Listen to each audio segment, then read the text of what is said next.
dowladda Carabeed ee Qatar ayaa ku soo biirtay isbahaysiga xooggan ee garab istaagay dhanka Soomaaliya. Wasiirka gaashaandhigga Soomaaliya iyo taliyaha ciidanka xoogga dalka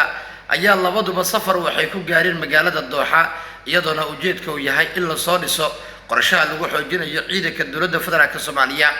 ila warade kala duwan ayaa warbaahinta Xuraasi waxay u sheegeen in saacadii u dambeeyay dowladda federaalka Soomaaliya ay waday dhaqdhaqaaqyo xooggan iyadoona saraakiisha mas'uuliyiinta dowladdu ay tilmaameen in ay wadaan qorshe guud oo ay ku doonayaan sida diiradda loo saari karo arintani. ila warade muhiim ah ayaa dhanka kale waxaan ka soo xiganay in madaxweynaha Soomaaliya Xasan Sheekh Maxamuud uu safar ku tagi doono waddanka Sacuudi Arabiya iyadoona ujeedku yahay sidii xukuumadda Riyaad ay u garab istaagi lahayd dhigida Soomaaliya.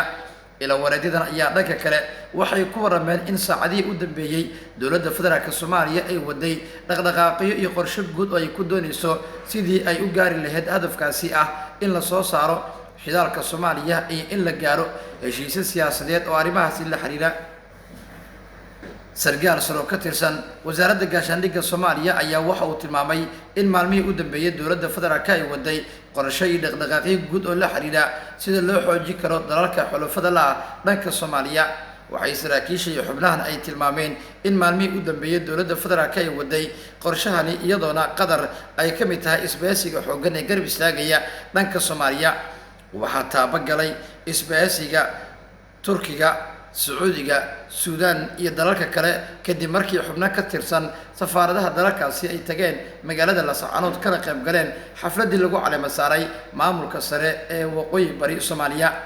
wixii ka dambeeyay 26 Diseembar 2025 xilligaas oo wasaaraha Israa'iil uu sheegay inuu aqoonsaday dhanka iyo Somaliland waxa sii kordhay wadamada isbahaysiga guud la sameeysanaya dhanka Soomaaliya. dalalkaas ayaa intooda badan waxay tilmaameen in ay wadaan dhaqdhaqaaqyo guud oo la xiriira sida loo xoojin karo isbahaysigaasi iyadoona saraakiishii mas'uuliyiintu ay bilaabeen in la sameeyo dhaqdhaqaaqyo guud oo la xiriira arrimahaasi. ila warade kala duwan ayaa dhanka kale waxay noo sheegeen in saacadii u dambeeyay ay socdeen abaabul xooggan iyadoona dowladda federaalka Soomaaliya mas'uuliyiintooduba ay rabaan inay soo dhaweeyaan wafdi sare oo ka socda dalalka Qatar, Turkiga, Sacuudiga iyo wadamo kale iyadoona dowladda Djibouti madaxweyne Ismaaciil Cumar Geele la filayo inuu Soomaaliya safar ku tago taas oo qorshu yahay in la xoojiyo isbahaysigan. madaxweynaha Soomaaliya Xasan Sheekh Maxamuud ayaa cagta marin doona dalalka Djibouti, Ethiopia, Eritrea, Masar, Turkiga, Sacuudiga iyo dalal kale iyadoona ujeedku yahay sidii uu xoojin lahaa isbahaysigaasi xooggan ee dowladda federaalka Soomaaliya ka gacansiinaya difaaca midnimada iyo wadajirka dhuleed ee Soomaaliya.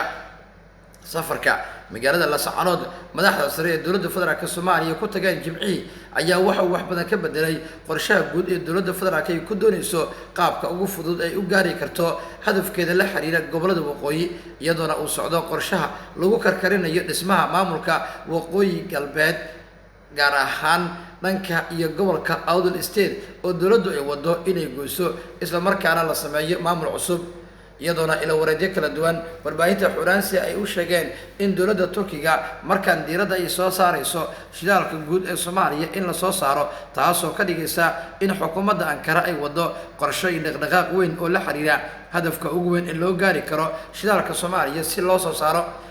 dowladda Turkiga ayaa dhanka kale waxay wadaa dadaal weyn ay ku soo bandhigayso ciidan culus oo ay u tababartay Soomaaliya kuwaas oo diiradda saaraya in la soo saaro shidaalka guud iyo in la adkeeyo amniga xeebaha Soomaaliya. waxay ciidamadan ka hortagayaan in geeska badda cas ama dhinaca iyo badweynta Hindiya saldhigyo ay ka sameystaan dalalka xuluf ahaan siyaasad ahaan ka soo jeeda ama ka soo horjeeda danaha Soomaaliya wadajirkeeda iyadoona lagu sheegay bayaanka in maraakiibta Turkiga ee dagaalka oo wata gantaalo iyo diyaarado nooca dheereeya in ay sameeyeen dhaqdhaqaaqyo guud oo ay ku doonayaan in ay ku gaaraan hadafka siyaasadeed arrimahaas laga leeyahay. wixii warar iyo dhacdooyin arrimaha ka soo kordha baahinteena tala xigta warbaahinta Xuraasi ku daawo.